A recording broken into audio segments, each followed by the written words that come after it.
Eu vou conversar agora com a primeira mulher de origem indígena a integrar as Forças Armadas do Brasil. Vamos conversar com Silvia Wayampi.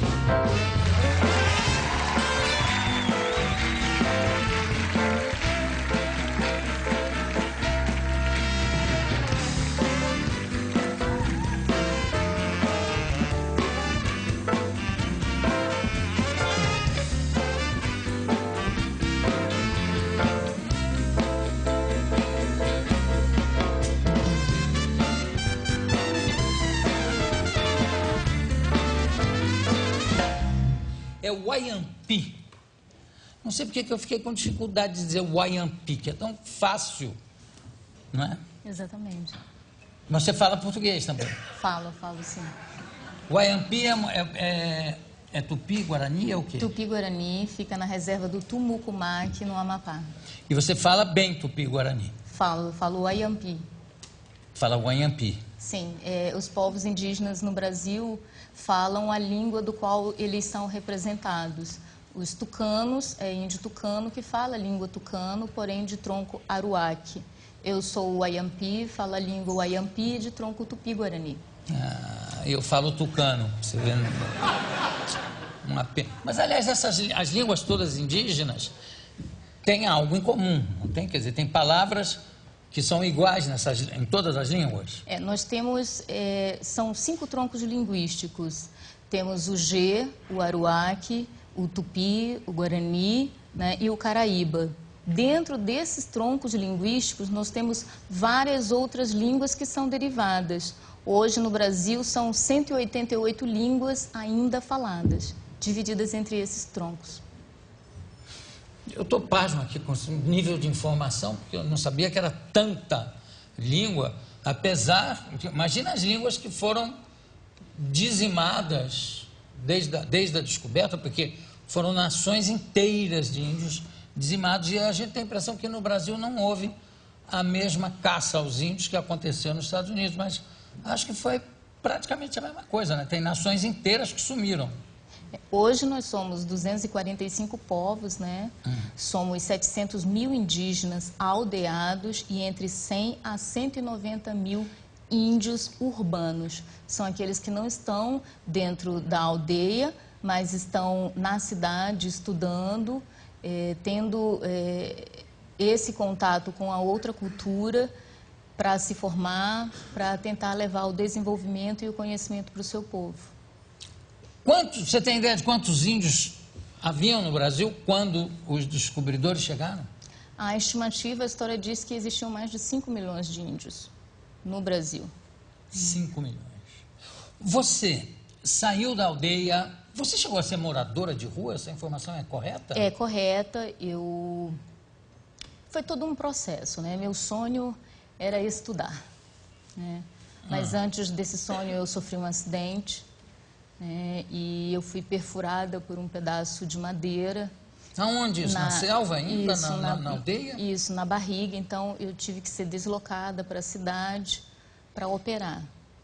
Então fiquei em Macapá para fazer a cirurgia, mas havia necessidade de que eu realmente ficasse, porque eu acabei perdendo um pouco do movimento na minha perna direita. Mas aí eu recuperei. E havia essa necessidade muito grande, né, de eu conhecer as letras. Mas você fugiu da aldeia? Sim, aos 14 anos.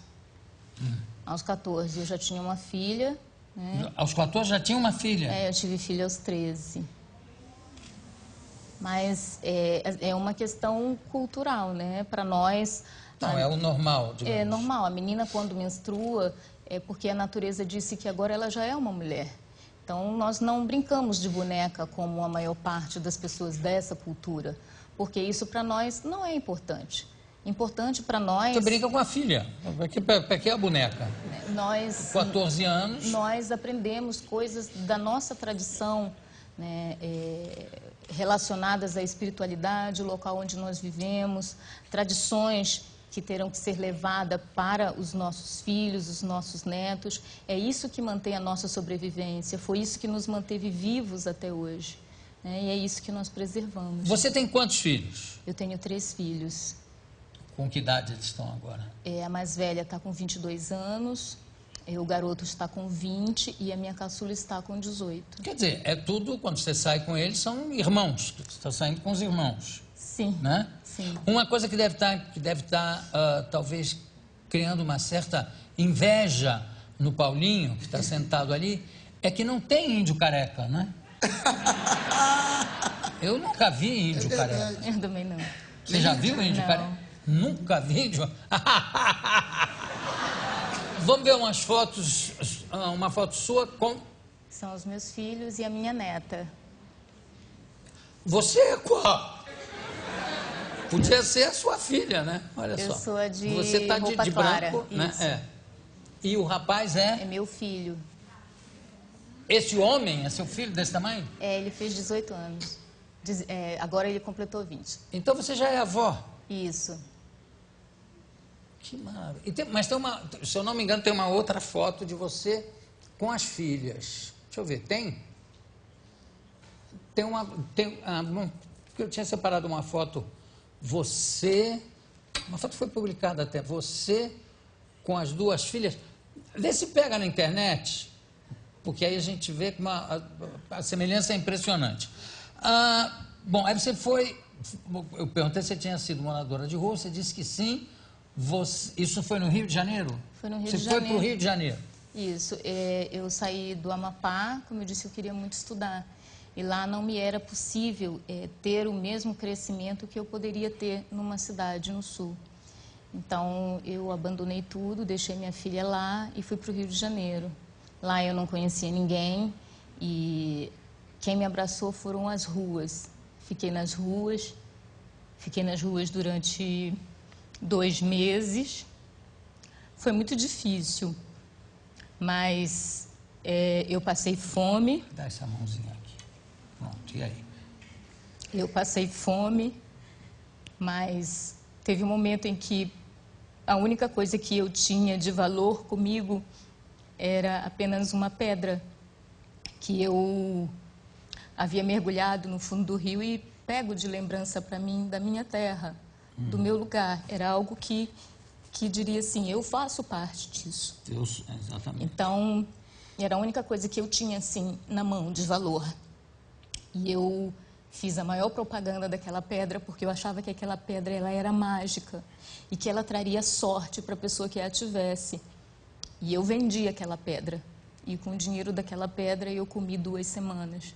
Então, que loucura, eu pensei que se eu podia ter vendido uma pedra, então eu poderia vender qualquer coisa.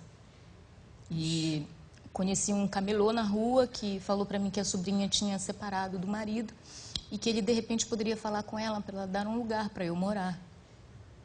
E ela aceitou, eu fui para a casa dela, catei todos os livros velhos que ela tinha, revistas e bati de porta em porta vendendo. E fui vendendo e depois arrumei um emprego para trabalhar no Círculo do Livro. Fui trabalhar lá também, vendendo livros de porta em porta. Foi quando eu conheci poetas do estado do Rio de Janeiro que me convidaram para uma reunião que acontecia sempre às terças-feiras, lá no Teatro Vila Lobos. Então, lá eu comecei a declamar poesias, comecei a me desenvolver intelectualmente com eles e eles me incentivaram a estudar arte.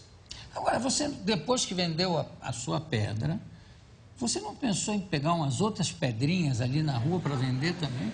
Você é uma vendedora de uma habilidade impressionante, não é? Não, na época, assim, logo depois que eu vendi a pedra, eu conheci esse camelô que me levou. Que te levou. Olha só a foto que eu estava pedindo, é essa aqui, ó. Seu filho. Isso. A sua filha lá, a que está aparecendo, tem que idade? Ela está com 22. Na foto aí? Não, aí ela está com 18. 18 anos. E tem uma que está escondidinha. Isso. Ela estava com uns 16 anos, mais ou menos. Agora, eu tive uma informação que eu fiquei muito espantado, que você, no colégio, tinha uma coisa que deixava você muito triste, quer dizer, havia um preconceito. E qual era o momento mais difícil? Como eu disse, eu queria muito estudar. O meu sonho era aprender a ter aquelas letras que eu via presas na escola. E eu queria muito aquilo. E quando eu fui para a escola,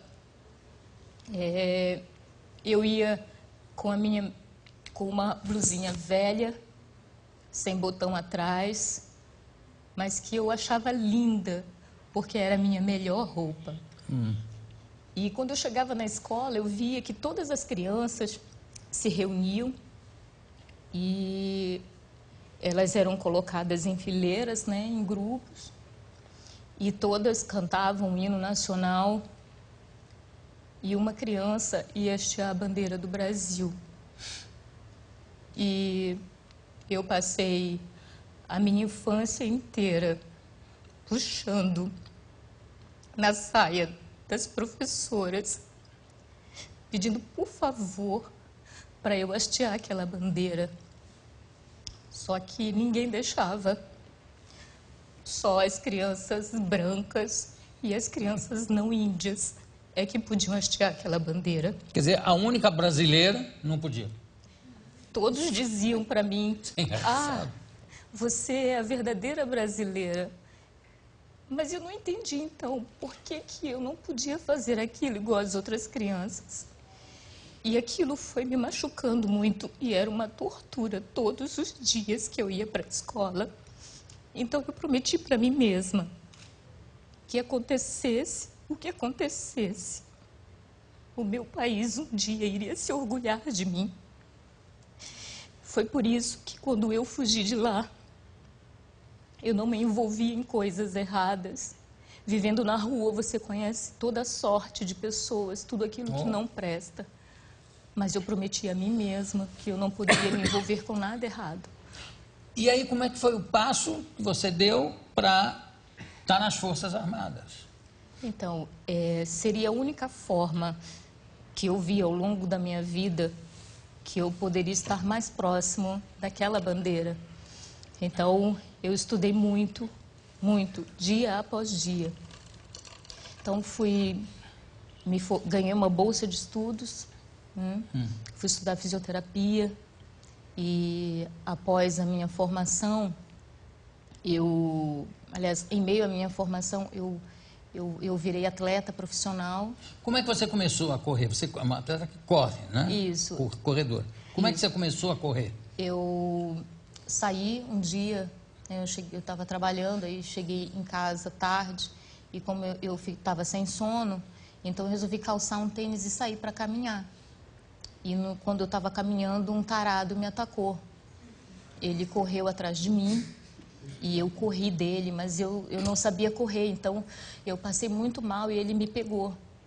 Só que quando ele me pegou, um senhor vinha andando na rua e me salvou e me levou para casa e disse assim: olha, menina, você nunca mais sai na rua de madrugada.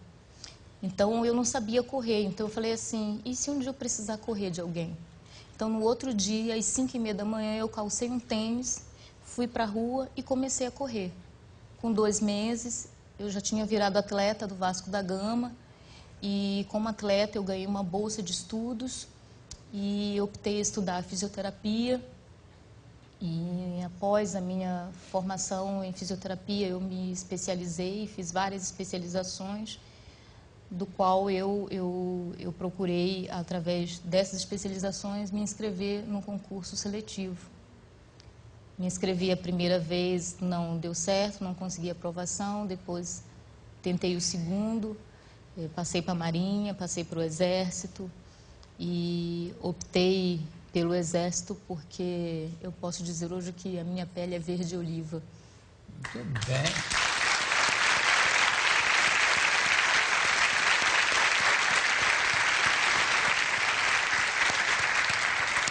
Não precisa mais se preocupar em hastear a bandeira, porque você já é uma bandeira hasteada. Parabéns. Eu conversei aqui com a Silvia Valentim. Muito obrigado. Daqui a pouco a gente volta.